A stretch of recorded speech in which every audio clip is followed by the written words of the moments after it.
Jay Carper here from American Torah, and I'm just continuing where I left off last time in Romans chapter 9. I'm going to start reading from verse 8 and go through 16 at least. That is, those who are the children of the flesh, these are not the children of God, but the children of the promise are counted as the seed. For this is the word of promise. At this time I will come, and Sarah shall have a son. And not only this, but when Rebekah also had conceived by one man, even by our father Isaac, for the children not yet being born, nor having done any good or evil, that the purpose of God according to election might stand, not of works, but of him who calls, it was said to her, the older shall serve the younger. As it is written, Jacob I have loved, but Esau I have hated. What shall we say then? Is there unrighteousness with God? Certainly not. For he says to Moses, I will have mercy on whomever I will have mercy, and I will have compassion on whomever I will have compassion. So then, it is not of him who wills, nor of him who runs, but of God who shows mercy. One quick thing I want to get out of the way before I talk about this is, when it says, Jacob I loved and Esau I hated, we usually think of, a visceral dislike of somebody, and that's not what's being talked about here. You can think of the term love as favor, and the term hated as disfavored. So, God favored Jacob in comparison to Esau. He gave Jacob a blessing, carrying on the promise that he gave to Abraham. He gave Esau a blessing too, but it was a mixed blessing, much like he did with Ishmael. So Isaac he loved, Ishmael he hated. Doesn't mean that he despised Ishmael or that he really wanted to hurt Ishmael or Esau. Just means that in comparison, he treated Jacob better. He favored Jacob over Esau, favored Isaac over Ishmael. So let's go on with this passage here. First, or second, I guess, since I already talked about Jacob and Esau, this passage is not about eternal salvation. This is not about saying God is choosing one person to be saved and forgiven for their sins and another person is condemned forever. It's not what this is about. This is about choosing people for a purpose. Pharaoh was chosen to play a specific role in history. Now, Pharaoh was an evil man. He was wicked. He defied God. And God used that. He said, okay, Pharaoh, if you're going to be an evil man, if you're going to harden your heart against me, I'm going to help you along. I'm going to harden your heart even more to make sure that you play the role that I've chosen for you. But then he loved Israel in comparison to Pharaoh. Despite the fact that they hadn't really done anything to deserve his attention or his love, he rescued them. He used Pharaoh to humiliate the gods of Egypt and to show the whole world who he is and how he treats his own people. He rescues them from their oppressors. And he rescued Israel, and they didn't deserve it. Pharaoh wasn't any worse than any other ruler of his day. Might have been better than some, I don't know. But God had a purpose for him.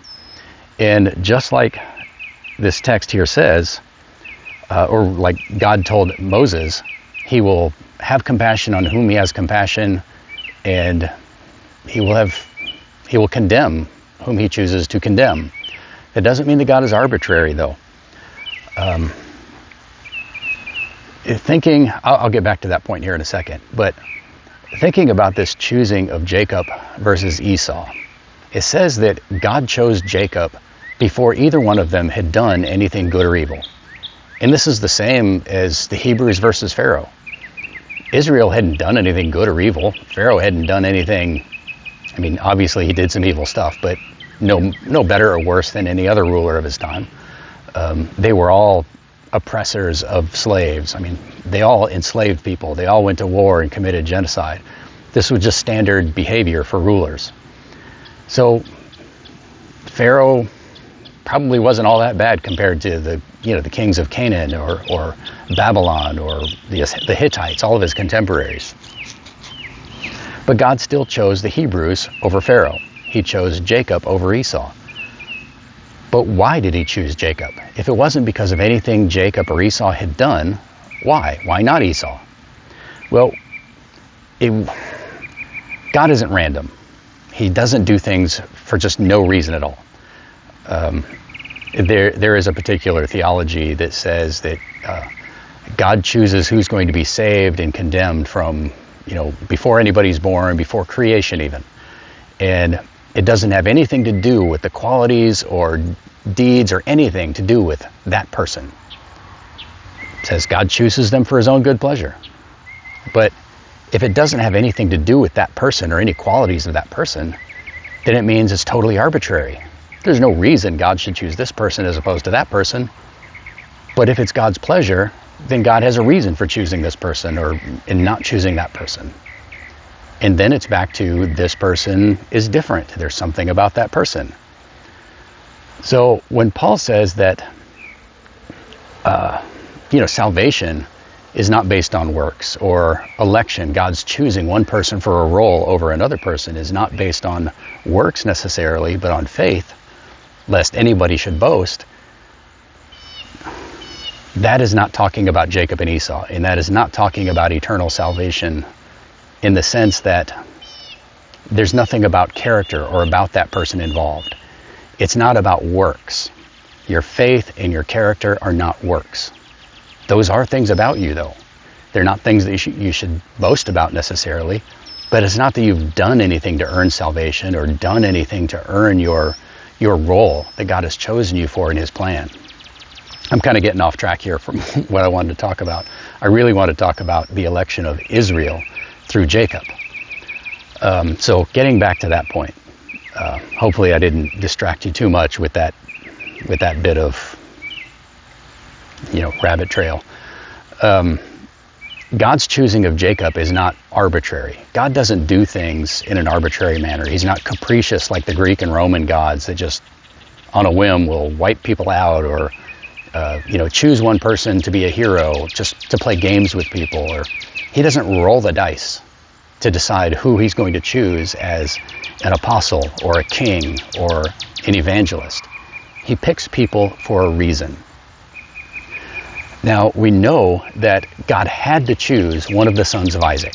It had to be Jacob or Esau, because God had made a promise to Isaac that one of his sons would carry on the covenant and the promise of that blessing, that the seed of Abraham would bless all the nations of the world. That had to come through Isaac. In Isaac's generation, it had to be either Isaac or Ishmael. Because God had made a promise to Abraham that it would be a seed of him. It would be his child that would carry this blessing into the world. Abraham had a servant, a right-hand man. He was like a son to Abraham, and he was going to be his heir before Ishmael was born. Eliezer, he was a righteous man. He honored and feared God. He was faithful.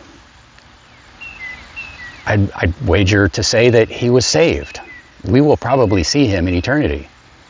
But he couldn't be Abraham's heir according to the promise because he wasn't Abraham's physical son. It had to be Isaac or Ishmael. It had to be Jacob or Esau. God had to choose one of them. So what does it mean here when Paul says that it's not the children of, what's the exact word he says? It's not the children of the flesh, but who are the children of God, but the children of promise who are counted as seed. He doesn't mean that it's not any children of the flesh. He means that it can't be merely children of the flesh, because it had to be a son of Abraham. A literal genetic son of Abraham had to be the progenitor of Israel. But it didn't have to be all of his sons. God decided which one of Abraham's sons and which one of Isaac's sons would be that progenitor. And it was a child of promise, a faithful one of good character. God, I don't want to speak for God, I'm only going to conjecture here. But since God is not arbitrary, there must be a reason he chose Jacob over Esau. Now, there are two possibilities. One, he knew that Jacob would be born second. And to fulfill this, or to follow the same prophetic pattern that he's been following by choosing the younger son, he chooses Jacob. And there's nothing about either Jacob or Esau that makes one better, a better choice or a better patriarch than the other. On the other hand, he could have chosen Jacob because he knew Jacob's character was better than Esau's, and so he arranged for Jacob to be born second to fit that prophetic pattern. And I think this is most likely the the way that God acted here. Paul is clear that it's not because of anything Jacob did. Well, Jacob hadn't even been born yet, so of course he didn't do anything. But God knew who he was and who he would become. Jacob was a better man than Esau. Esau was prideful, violent, impetuous. He was a fool who despised his birthright. And so God chose wisely in choosing Jacob, even though Jacob's character wasn't sterling, wasn't perfect. But he was a better choice. It wasn't because of anything Jacob did. It was because of what kind of man he was before he was even born. God knew his character from the moment he was conceived and said, well, God knew what his character was going to be before he was conceived because he promised Rebekah that the younger would serve the older.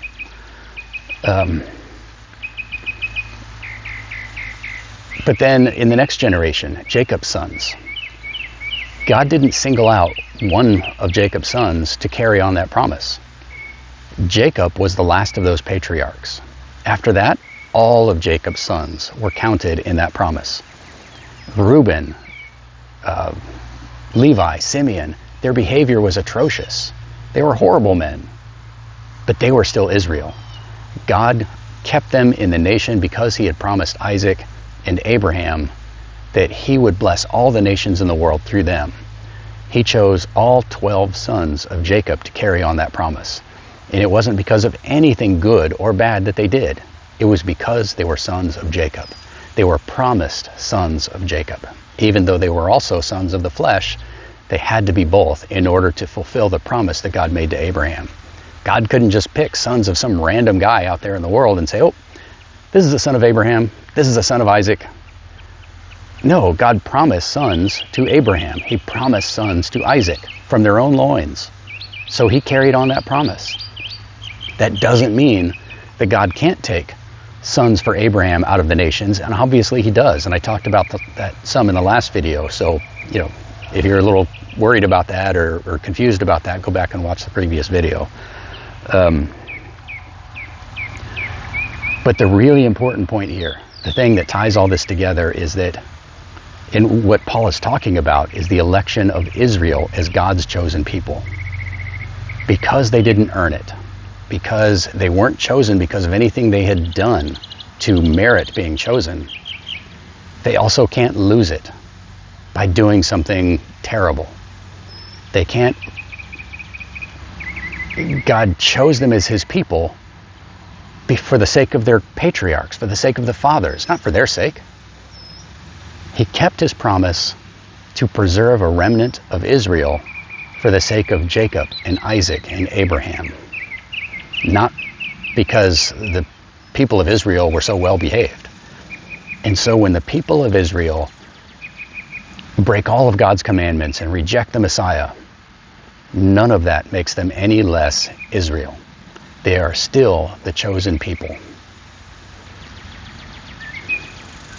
Well, and like I said, there are other things that make somebody Israel, but go back and watch that last video to hear about that. This is just a really important point. This passage here is not about personal eternal salvation. It's about the choosing of Israel over Esau or the Edomites. And not because of anything they did, so they can't lose it because of anything they did. All right, hopefully I'm not rambling and I didn't confuse you, but if you have questions, feel free to comment. I don't always see notifications in YouTube, especially comments on comments. YouTube doesn't tell me about them. So I can't promise that I'm going to see your questions, but go ahead and ask. And at commonsensebiblestudy.com, we are going through the book of Romans, verse by verse. I don't know how many hours of discussion on Romans we have so far, 40, 50, 100 hours, I don't really know. But it is an in-depth, thorough conversation. So go over to commonsensebiblestudy.com, sign up, listen to all of our older discussions. They're all saved. They're all available there for free. There may come a time when that's not available for free, so make sure you go back and listen to the older conversations now, and then get caught up and join us on Thursday evenings every week for the live conversation. This is Jake Harper from American Torah. Be blessed.